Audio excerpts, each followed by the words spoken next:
Halo, selamat siang. Kembali lagi bersama saya Yeti Arga Kurniamenrova dari Universitas Jambi, Program Studi Akuntansi. Di sini saya akan menjelaskan mengenai rekonsiliasi fiskal dan koreksi fiskal. Nah, apa itu rekonsiliasi fiskal? Rekonsiliasi fiskal adalah salah satu langkah wajib pajak untuk mencocokkan jika ada hal yang berbeda antara laporan keuangan komersial yang penyusunannya didasarkan atas sistem keuangan akuntansi dan laporan keuangan yang penyusunannya didasarkan atas sistem fiskal. Rekonsiliasi fiskal diterapkan pada keseluruhan penyusunan laporan laba rugi yang mencakup pengeluaran atau beban serta pendapatan. Rekonsiliasi dijalankan pada pos-pos biaya serta penghasilan dalam laporan keuangan komersial yang diantaranya pertama ada rekonsiliasi penghasilan dikenakan PPh final, kedua ada rekonsiliasi penghasilan bukan objek pajak, yang ketiga wajib pajak mengeluarkan biaya yang tidak menjadi pengurangan penghasilan bruto, yang keempat wajib pajak menggunakan metode pencatatan yang berbeda dengan ketentuan pajak, dan yang terakhir itu ada wajib pajak mengeluarkan biaya agar mendapat pendapatan yang sudah dikenakan PPh final dan pendapatan dikenakan PPh non final.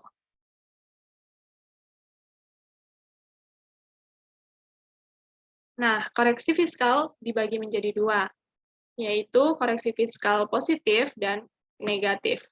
Untuk koreksi fiskal positif, itu adalah koreksi yang menyebabkan pertambahan laba fiskal atau pengurangan rugi fiskal, sehingga laba fiskal lebih besar daripada laba komersial.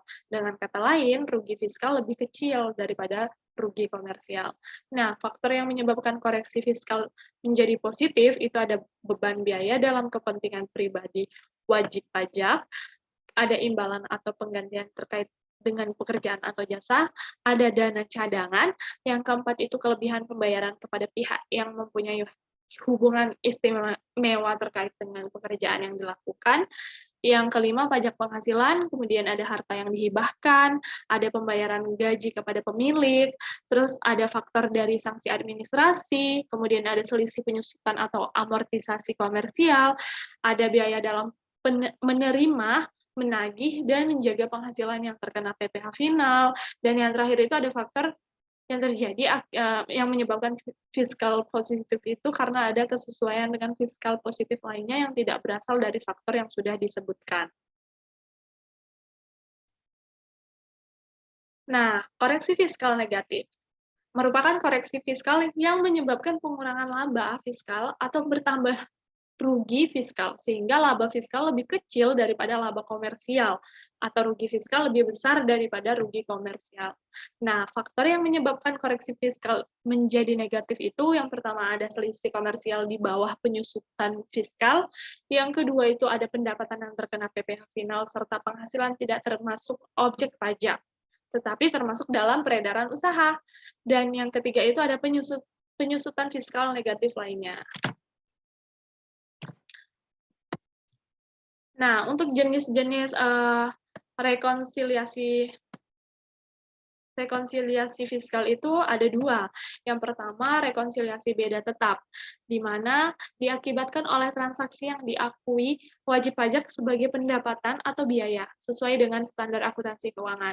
Rekonsiliasi beda tetap ini membedakan antara laba kena pajak dengan laba akuntansi sebelum pajak, yang muncul karena transaksi yang mengacu pada undang-undang perpajakan, dan tidak terhapus dengan sendirinya pada periode lain.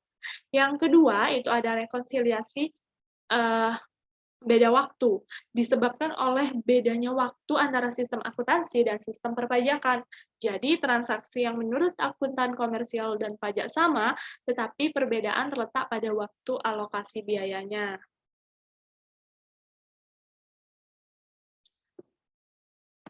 Nah, tahap melakukan rekonsiliasi fiskal itu yaitu yang pertama, jika ingin melakukan rekonsiliasi fiskal, maka langkahnya yaitu mengetahui penyesuaian fiskal yang dibutuhkan.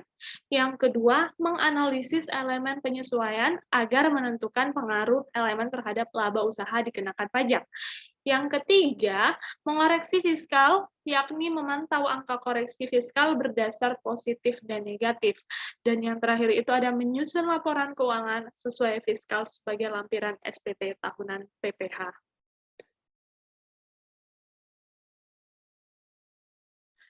Demikian materi mengenai rekonsiliasi fiskal dan koreksi fiskal yang dapat saya sampaikan. Apabila masih ada kekurangan di dalam penyampaiannya dan dalam menyajikan informasinya, saya mohon maaf.